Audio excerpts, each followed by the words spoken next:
예. 기계안전공학 13주차 2차시 강의를 시작하도록 하겠습니다. 2차시 강의에서는요, 이제 여러분들 힘들으셨을 건데 마지막 장입니다. 이제 강의 계획서에 나와 있는 대로 아주 한 페이지도 빠지지 않고 이제 교과서 마지막 장 이제 도달했습니다. 이제 14장인데요. 14장에서는 파괴 검사 및 기초역학 이제 주제가 이렇습니다. 그래서 이 장에서 살펴보려고 하는 내용들은 파괴 개요, 그리고 파괴가 일어나는데 어떤 기구에 의해서 파괴가 일어나는지 이 파괴 기구를 한번 살펴보려고 하고요. 그리고 파괴 검사의 개요, 그리고 인장 시험과 응력, 그리고 굽힘 시험과 응력, 전단 시험과 응력, 그리고 피로 파괴 시험과 응력, 그다음 충격 시험과 응력, 그다음 뭐가 있을까요? 비틀림 시험과 응력, 기초 역학, 그리고 재료의 기계적 성질, 탄성 및 소성 크리프, 이제 크리프까지, 그다음 후크의 법칙과 포화성비, 허용 응력과 그리고 허용 하중, 이제 안전율까지 이제 다뤄보도록 하려고 하는 건데요. 앞에서 공부한 내용과는 좀 다른 부분들이죠. 이제 파괴 부분이니까 고체역학 부분들이 좀 다뤄질 거예요.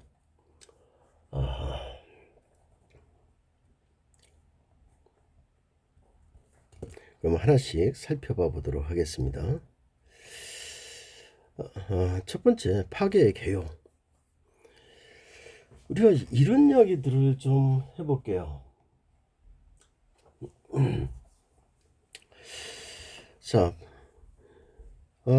파괴의 개요에서요, 첫 번째로 기계가 정상적으로 작동하지 않는 원인은 어떤 것들이 있을까요? 어찌어찌 하여서 기계가 정상적으로 작동하지 않을까요? 큰 카테고리죠. 그 원인을 살펴보았더니 그런 놈들이 어떤 것들이 있는가 하면 마모에 의한 헐거움, 마모에 의해서도 헐거워질 수 있고, 또 일부는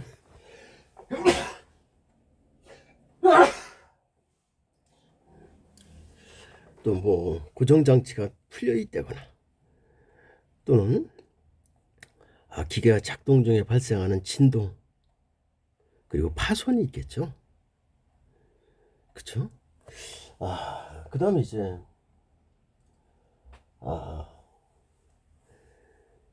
어떤 것들이 또 있냐면, 요 소음이나 아니면 그 이상 정상이 아닌 음이 발생하는 거, 뭐 그게 소음일 수도 있고 다른 음일 수도 있겠죠. 진동이나 이런 과열, 이런 것들은 이런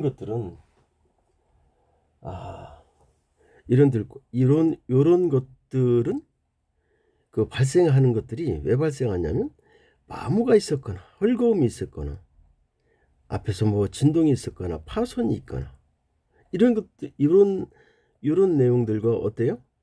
어떤 연관성이 있는 거죠. 즉 마모나 아니면 헐거움이나 진동이나 파손, 이런 것들은 운전 중에 발생하는 뭐 소음이 됐든 이상음이 됐든 진동이나 과열이 됐든 이런 것들하고 서로 그 연관이 돼 있다거나 아니면 관계가 있는 것들이죠. 그 다음에 이제 우리가 고장을 얘기할 때 이제 파손 고장, 이런 얘기를 하는데요. 자, 파손은요, 피해 손상이 축적된 상태를 우리는 파손, 이렇게 얘기를 해요. 정의입니다. 그다음 그러면 파손과 파괴는 어떻게 구분할 수 있느냐? 파괴는요, 균열이 발생한 상태를 얘기하는 거예요. 파괴는. 그래서 파손을 한번 살펴보면, 자, 어떤 외력이 그 기계에 가해져서 기계를 구성하고 있는 어떤 부재가 되었던, 어느 부분이 되었던, 부품이 되었던, 이런 외력이 소재가 지지할 수 있는 강도 범위를 벗어나게 되면요, 요 재료의 내부에 뭐 결함, 균열 이런 것들이 발생하기 시작해서 성장한다고요. 그러니까 이런 놈들이 발생해서 성장한다는 의미는 뭐예요? 축적이 되는 거죠. 축적. 그렇죠?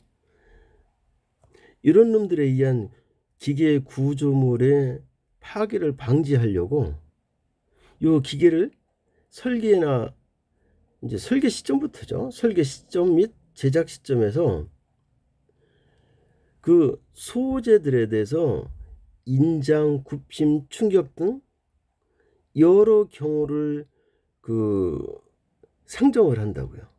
그러니까 설계 하중을 고려를 하는 거죠. 최악의 조건 기준으로. 그래서 강도가 부족하지 않도록 해야 돼요. 이해가 됐나요? 그래서 우리는 이런 하중, 인장 하중, 굽힘 하중, 충격 하중이 있잖아요. 이거 말고도 또 전단이 있겠네요.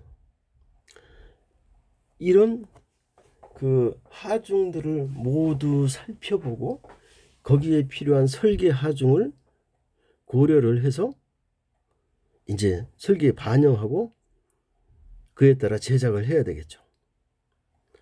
그 다음에 이제 파괴는요, 말 그대로 균열이 발생하는 거예요. 그러면 그 균열이 발생할 때 어떤 과정이 있는가 하면, 하나는요, 넥이 일어나요. 그러니까 요 뒤에서 그림이 나올 건데, 원래 소재가 이렇게 돼 있으면요, 이놈이 이런 인장 하중을, 이런 하중을 받게 되면 얘가 어떤 상태가 되겠어요? 이렇게 이런 상태로 이 단면이 바뀌기 시작한다고요.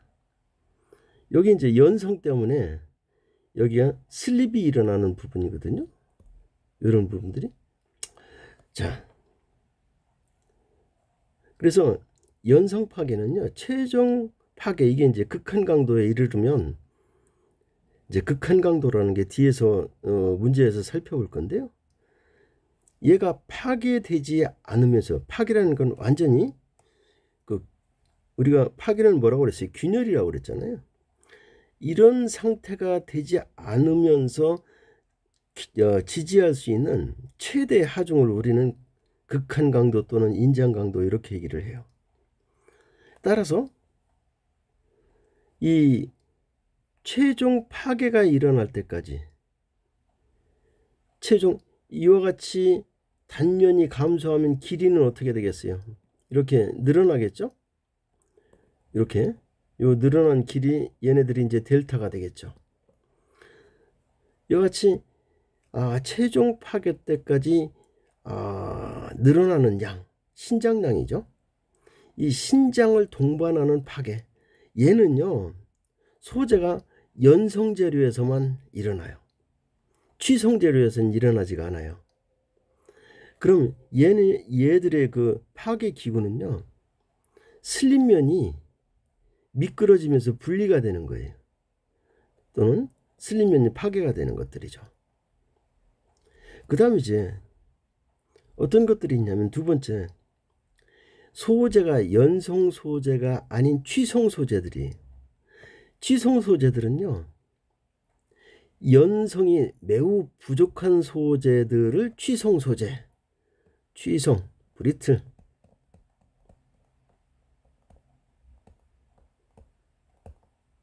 이렇게 얘기하는데요. 얘네들은 연성이 부족한 소재들은 파괴가 될 때까지 뭐를 신장량이 극히 적어요. 그래서 신장량이 매우 적기 때문에 신장하지 않는다, 늘어나지 않는다, 이렇게 얘기를 하는 거거든요. 즉 최종 파단까지 현저한 신장이나 수축을 동반하지 않는 파괴, 이런 파괴를 우리는 취성 파괴, 이렇게 얘기를 해요. 즉 연성이 없기 때문에 슬립, 요 전단선이 이제 우리가 고스톱 여러분들 쳐봤죠? 화투장을 이렇게 올려놓잖아요. 그럼 여러분들 파괴가 일어날 때요, 이렇게 하중을 가하면 여기가 딱 부러지는 게 아니에요. 연성 파괴는요, 여기가 늘어나요. 이렇게 방향을 가지고. 그러면 어떻게 되겠어요? 자, 이런 형태가 되죠. 이렇게 이런 형태. 그럼 전체적으로 보면요, 얘가 길이 방향으로 늘어난 거로 보여요. 늘어난 거로 이놈이 축적되다 보면 방향이, 지금은 이 방향이 수직이지만 얘가 어떻게 되겠어요? 이런 형태로 각을 주고 이렇게 슬린 면이 발생한다고요. 그래서 늘어나는 거로 전체적으로 보면 신장이 되는 거거든요. 요 면을 슬린 면이라고 그래요. 이렇게 미끄러지는 면. 그래서 전단선은 슬립이 일어나는 그 선 또는 면을 얘기하는 거거든요. 이런 거를 수반하지 않는 파괴, 이제 얘를 우리는 뭐라고 그래요? 취성 파괴, 이렇게 얘기를 해요. 예.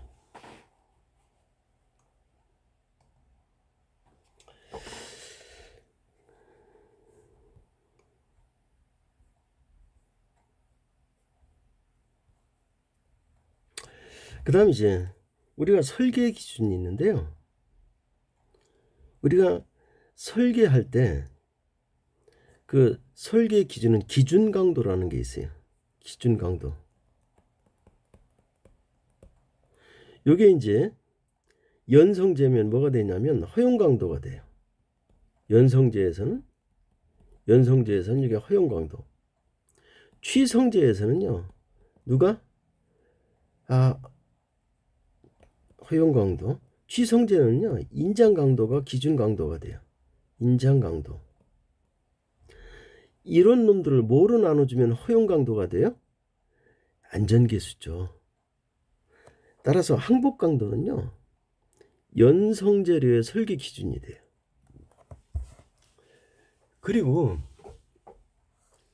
인장 강도는요, 바로 앞에서 설명드렸던 대로 취성재료, 취성소재의 설계 기준이 돼요.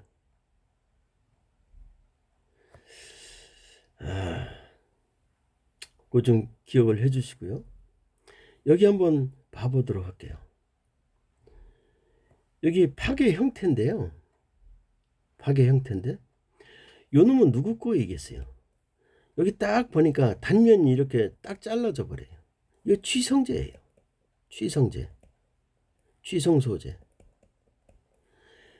그리고 이렇게 슬립이 일어나요. 이걸 슬립면이라고 그러거든요. 그 다음 여기가 이제 딱 이렇게 되는데 이걸 우리는 뭐라고 하냐면 넥이라고 그래요. 우리 넥, 좁아진 데죠. 그리고 요 놈이 파괴될 때 이런 형태가 되는데요. 어떤 놈이 콘처럼 보여요. 여기가 이렇게 돼 있죠. 이게 뭐 컵처럼 보이네요. 여기는 이렇게 돼 있으면 이걸 뭐 콘처럼 보이네요. 사실은요, 이 파괴된 형상을 보고 얘기하는 건데요. 얘들은 전부 다 어디에서 일어나는 것들이에요? 연성소재. 연성제죠.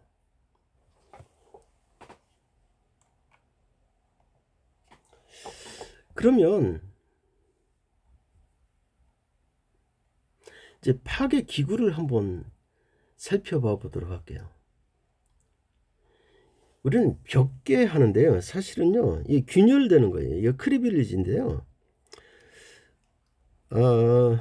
자꾸 우리처럼 이렇게 이제 그 미국 계통의 자료를 본 사람들은요, 이 한문이 섞여져 있는 우리말을 볼 때 약간 어색해요.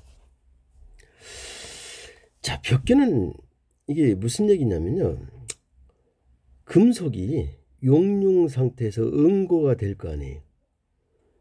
자, 응고가 될 때 핵이 만들어져요. 핵. 자, 무슨 이야기냐면 이렇게 우리 좀 이해하기 쉽게 하면요. 우리 좀 게으르면 방 청소 잘 안 하잖아요. 그리고 뭐 양말도 벗어서 던져놓고 옷도 그냥 걸어놓고 하다 보면 여러분들 방 구석 어딘가에 보면 요만한 뭐가 하나씩 생겨요. 요만한 먼지 덩어리가 하나 생기잖아요. 그 다음에 누가 와서 붙어요? 또 다른 먼지들이 정전기 때문에 와서 이렇게 붙어가면서 얘가 성장하잖아요. 그죠? 근데 요게 하나만 성장하는 게 아니, 이렇게 요걸 핵이라고 그러는데요. 요게 하나만 생성되는 게 아니라 여기저기 생성이 돼요. 이 위치는 아무도 모르죠. 우리는 신이 아니니까요. 자, 그놈이 만들어져서 성장을 하게 되면요. 이제 고체가 되면서 그놈들이 하나하나 성장을 하거든요. 그럼 걔가 어떻게 성장했는지 아무도 몰라요. 얘들을 셈이나 이런 현미경으로 보면요. 얘들이 성장을 해서 내부에 확산이 일어나면서 이런 계면이 생겨요. 이 계면에는요. 이걸 결정립계 이렇게 얘기를 하는데요. 결정립 계면이에요. 이 입계에서 이 내부에 확산이 일어나면서 남아있는 다른 원소나 이런 것들이 특히 탄소강이면 탄소 애들이 여기 이렇게 층을 이뤄요. 이렇게 쌓여요. 모여들어요. 자, 그럼 여기 이제 이런 것들을 우리는 뭐라고 한다고요? 결정립계, 결정립계 또는 그레인 바운더리 이렇게 얘기를 해요. 자, 벽계는요.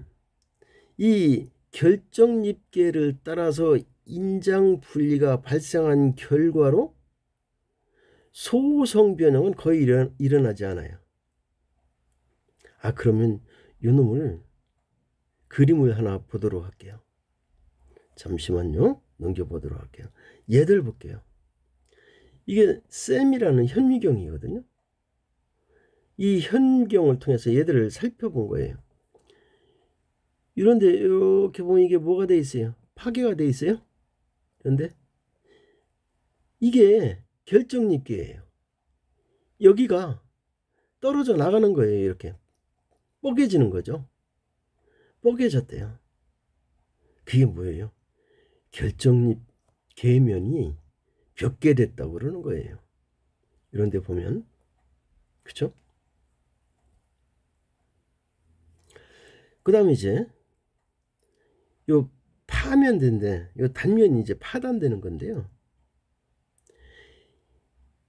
우리가 여기에서 보는 것처럼 금속이 단결정으로 만들기가 너무너무 힘들어요.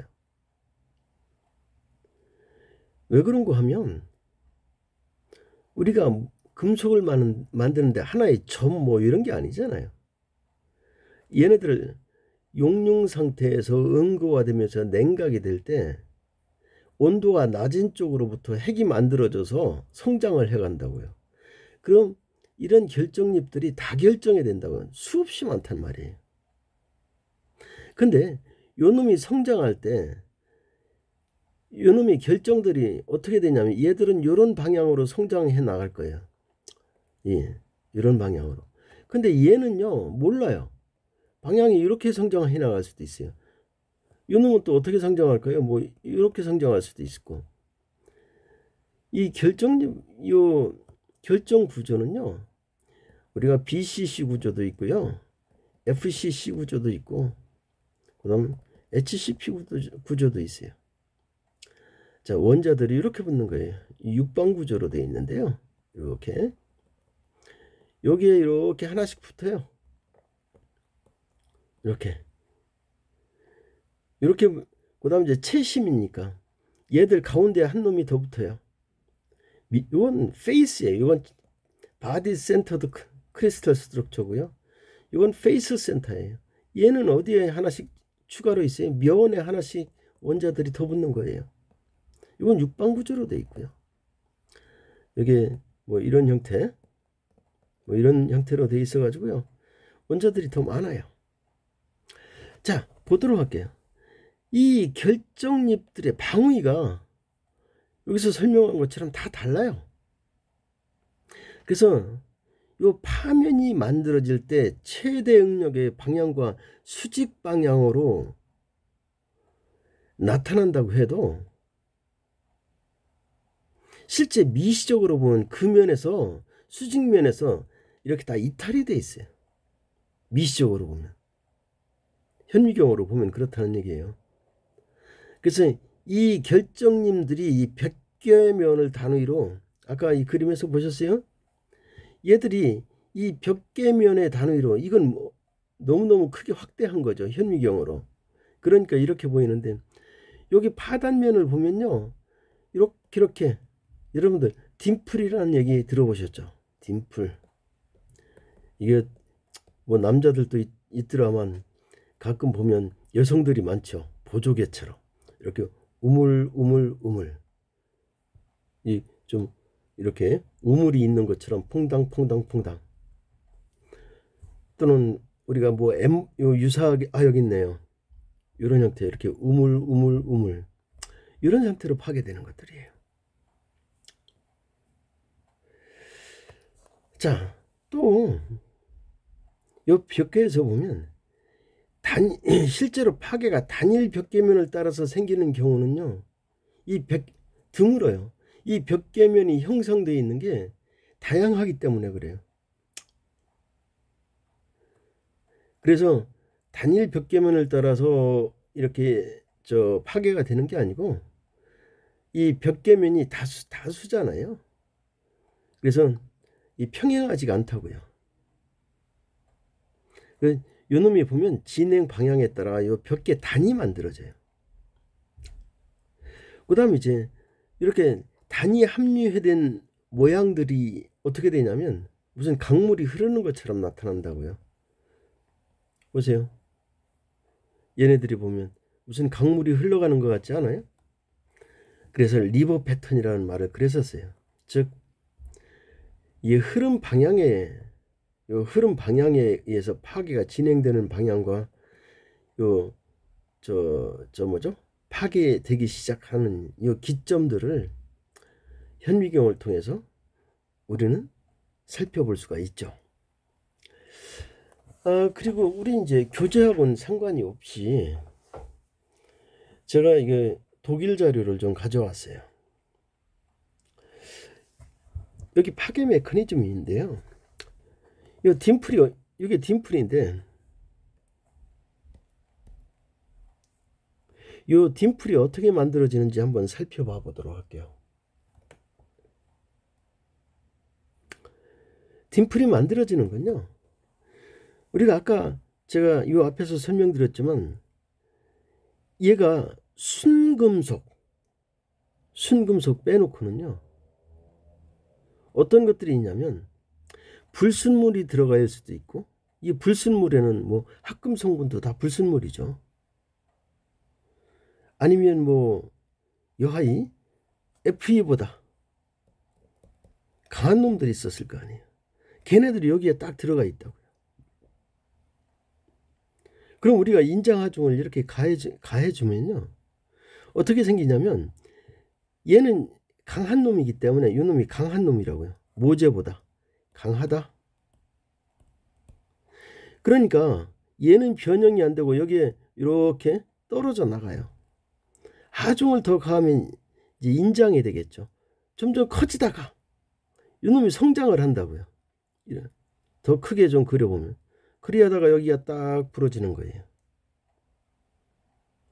그래서 형태가 이렇게 딤플처럼, 보조개처럼, 우물처럼 이렇게 생겼다고 해서 딤플이라고 그래요.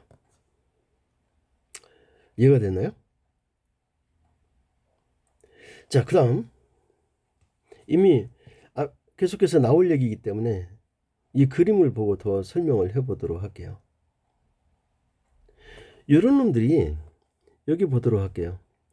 요건 이제 벽계나 아니면 이 취성 파괴가 됐던 인장 파괴들인데요. 여기 어떤 놈인가 있겠죠. 이건 취성제에서 얘기하는 거예요. 요런 놈들이 이렇게 성장하고 모아지고 해서 파괴가 돼요. 이게 이제 벽계 파괴고요.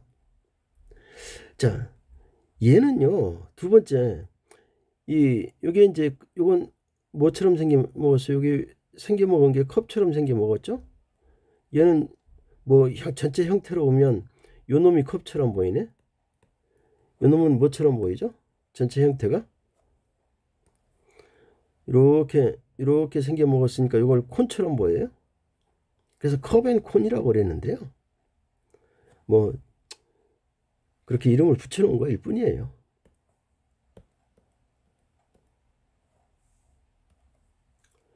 얘네들은요, 여기 보니까 단면이 줄어들고 있잖아요. 이게 슬립이 일어나거든요. 여기서 네킹이 일어나서 그래요. 이런 애들은 뭐예요? 어떤 소재예요? 연성 소재예요. 연성 소재. 연성 소재에서는요, 대표적인 게 뭐냐면 원인이 인장하중이에요. 과하중이에요. 그리고 취성에서는요, 파괴가 일어날 때 좀 복잡해요. 조직, 뭐 불순물, 뭐 열처리 정도, 원인이 좀 복잡해요. 여기 또 하나 있다는 건 이제 뭐 결정 조직도 있겠죠. 이렇게 해서 한번 살펴볼 수 있어요. 그래서 여기 한번 이제 네킹이 일어나는 데인데요. 여기 이제 슬립이 일어나는 부분이거든요. 이건 이제 본론에서 설명하면서 추가로도 살펴봐 보도록 하겠습니다. 자, 미소 공동 성장과 합체. 뭔지는 몰라도 공동이 하나가 생기는 거예요. 그리고 그놈들이 모아져서 지금 커졌다는 거예요. 이놈이 커지면서 합해져서 파괴가 일어나는 거예요. 그게 언제냐면 연성 소재에서 일어나는 건데요.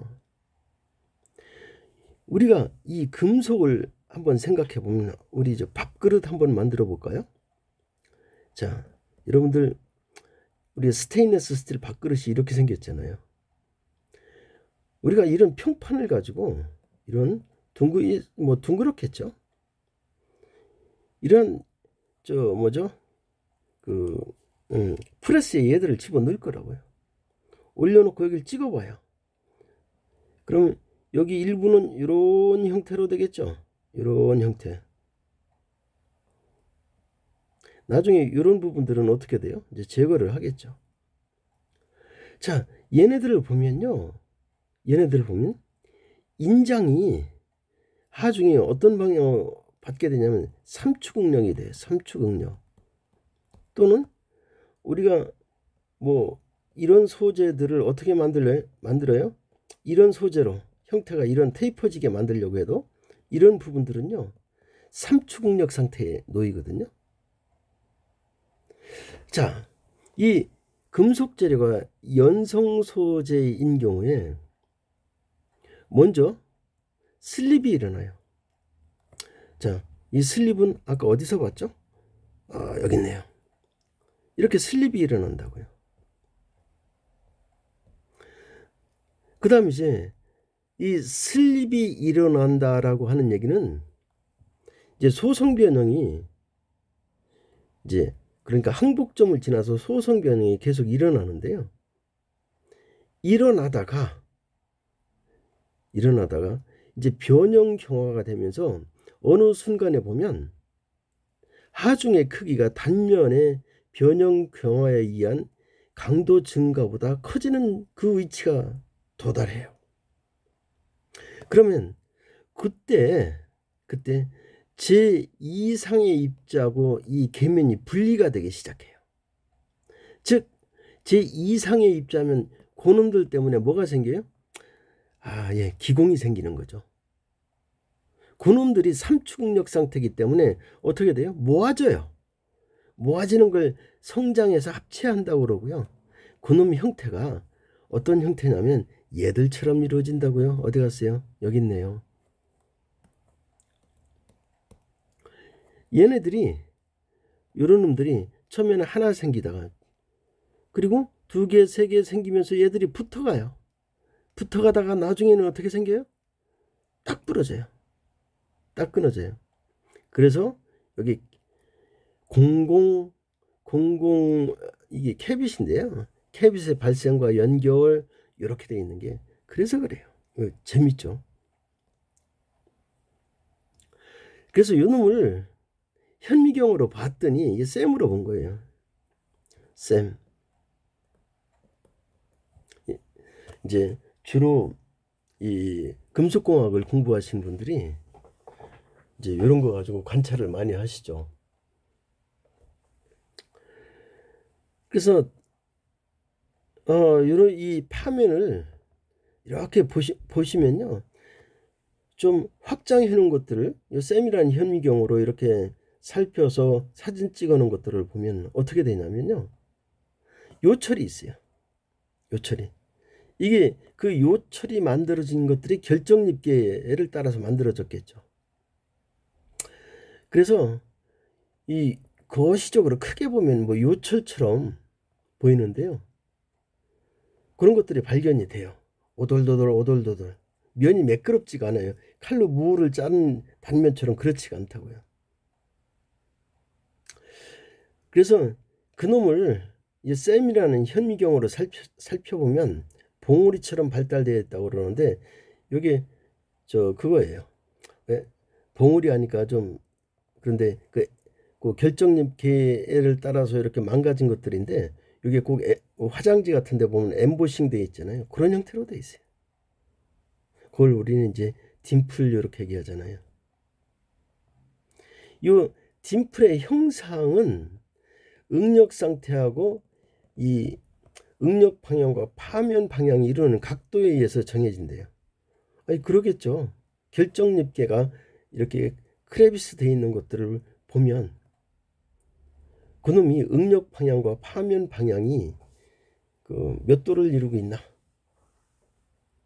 이제 그런 것들 이제 살펴보면 요 딤플의 형상이 어떻게 만들어졌다 하는 것을 대략 알 수 있겠죠. 자, 요 얘기도 잘 이해가 안 되면요, 이 그림을 봐보세요. 이게 지금 크레비스가 일어난 것들이잖아요. 얘네들 이렇게 보시면 어떻게 일어났을까요? 이 옆으로? 이런 방향으로? 이런 방향으로? 자, 이렇게 일어났을까요?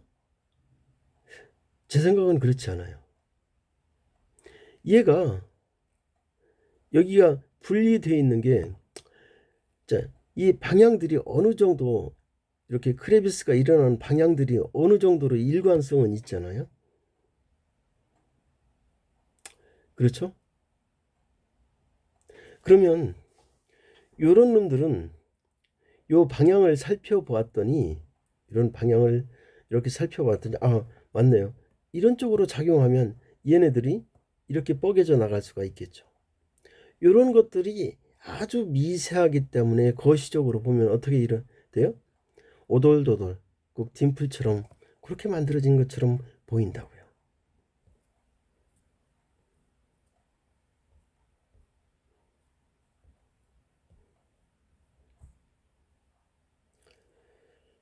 자, 여기도 보면 이제 이건 등축 딤플, 이런 형태가 일어나는데 축이 일정한 방향으로 일어난 것들이고요.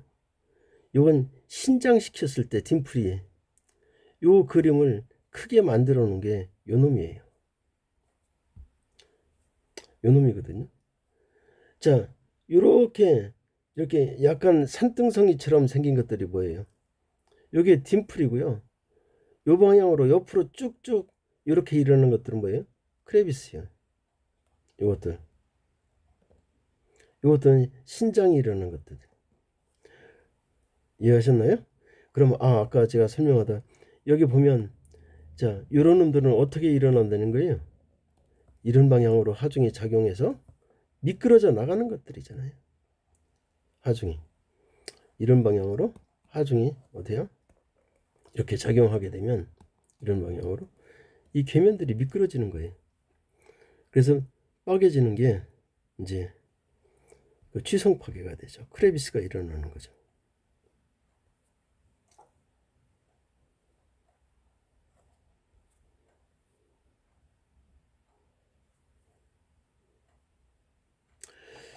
자, 이제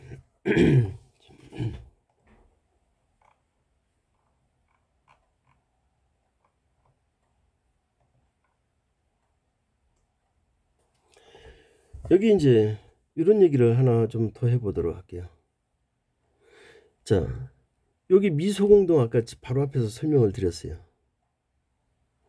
여기 이같이 미소공동이 성장하고 합체가 되어서 그 파괴되는 그런 파괴 형태라고 그랬어요. 누가? 예, 미소공동에 대한 얘기죠. 그리고 얘는 형태가 만들어진 게 요게 컵처럼, 이게 콘이고 요게 컵처럼 생겨 먹었잖아요. 그래서 얘네들은 인장파괴죠. 여기 그러니까 연성제에서 일어나는 것들이란 말이에요. 그리고 뭐 연성제에서 일어나는 것들이 컵콘, 뭐 전단 파괴, 요 파괴의 종류를 살펴봤더니 이제 인장 파괴, 요거는 이제 취성제에서, 이것도 전부 다 취성제에서는 취성 파괴가 될 건데, 여기도 인장 파괴도 여기서 연신을 이 그림을 갖다 놓은 걸 보니까 이 우리 교과서에 있는 거예요. 이것도 취성 파괴를 하려고 하는 것보다는 연성제를 얘기하고 있는 것 같아요. 예, 컵앤콘 파괴. 이 한번 조금 예를 더 설명해 보도록 할게요. 지금 요거 얘기하는 거예요. 제일 처음에 이런 놈이 이런 인장하중에 걸리면은 얘가 발생하는 위치는 사실 아무도 몰라요. 이 소성 변형이 동반할 때 외부에서 살펴보면 단면에 감소가 일어나요. 즉, 그 얘기는 달리 얘기하면 길이 방향으로는 인장이 되지만 이 단면 방향으로는 감소가 일어나요. 그래서 얘네들을 보면, 외부에서 보면 여기 모가지가 형성되려고 하는 것처럼 좀 잘록해요. 그리고 이 부분에서는 응력이 삼축 상태가 돼요. 삼축 상태가 될 때 이런 부분에 뭐가 일어나냐면 이제 어떤 이 안에 불순물이 들어있든 뭐가 들어있든 그런 부분을 중심으로 이탈되는 것들이에요. 그게 이제 공동이죠. 공동 캐빗. 요놈들이 삼축 상태가 되니까 모아지다가 합체가 돼서 합체가 돼요. 그래야다 나중에는 이제 파괴가 일어나거든요. 자, 만약에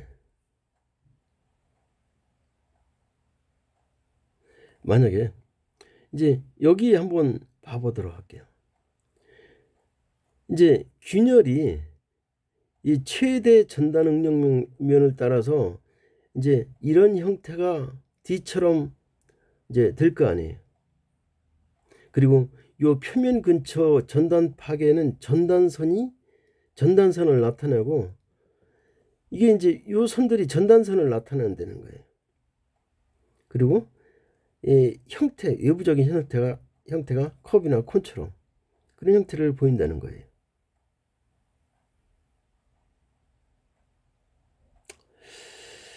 그 다음에 이제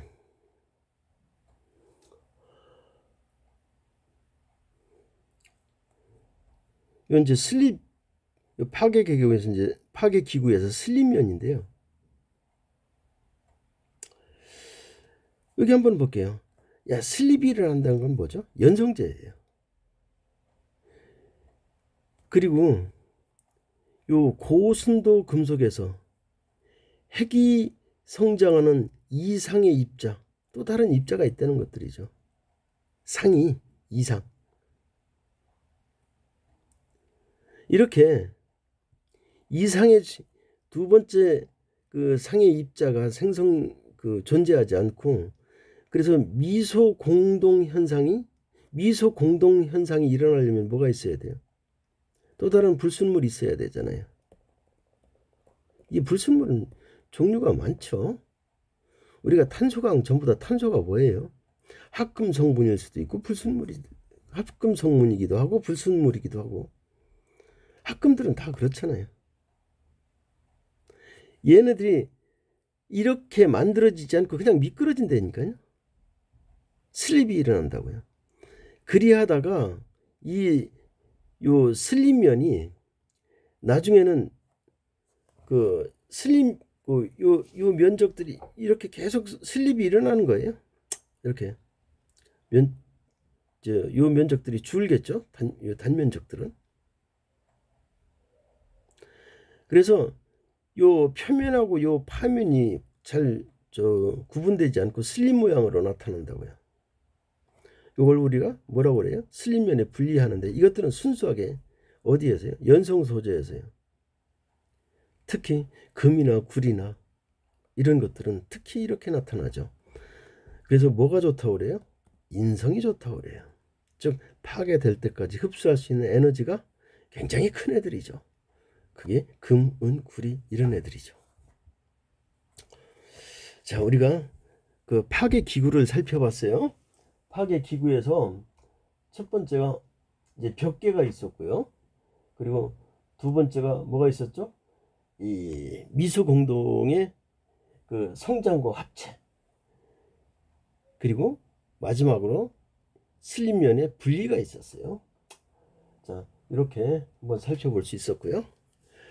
잠시 후에 이제 3차 시 강의를 쉬었다가 여기에서 3차 시에 시작하도록 하겠습니다.